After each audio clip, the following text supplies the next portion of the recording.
Balak ng pamahalaan na ipa-DNA test ang labi ng hinihinalang si MNLF Commander Ustadz Jaber Malik kahit patuloy ang giit ng grupo na buhay pa siya.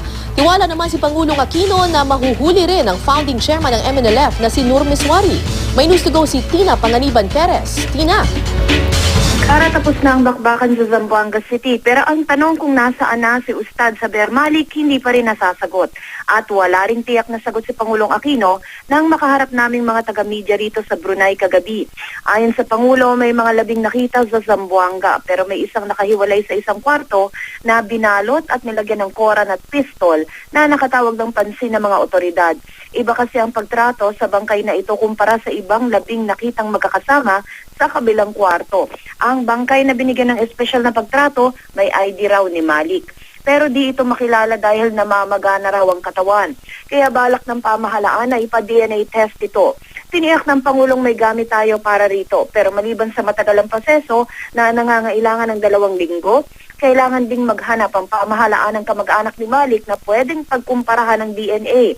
May ulat na natanggap ang pamahalaan na ang mga kaanak ni Malik ay nasa ibang bansa, na ang mga anak nito ay posibleng nasa London. Balak ni Pangulong Aquino na tanungin ulit ang mga opisyal ng ating pamahalaan tungkol dito sa Biyernes kung kailan may nakatakda raw silang pulong. Naniniwala rin ang pamahalaan na mahahanap din dito o din ito si MNLF Founding Chairman Nur Miswari na sinasabing utak ng pag-atake sa Zamboanga City. May mga impormasyon daw ang pamahalaan sa kinaroroonan ni Miswari pero pinag-aaralan pa raw ng gobyerno kung paano siya matutunto ng walang madadamay na iba. Wala pa rin inilalabas na reward ang pamahalaan para sa ikadarakit ni Miswari. Pinapacheck pa kasi ni Pangulong Aquino kung may warrant of arrest nang ipinalabas ang korte. Bagamat continuing crime ang rebellion at sakop ng warrantless arrest, nag-aalangan ng Pangulo dahil nais niyang may matibay na ebidensya laban kay Miswari. Sa huling pag-uusap daw nila ni Justice Secretary Laila de Lima, nasa Zamboanga raw ang kalihim para kausapin ang mga saksi at tingnan ang mga ebidensya. Kara?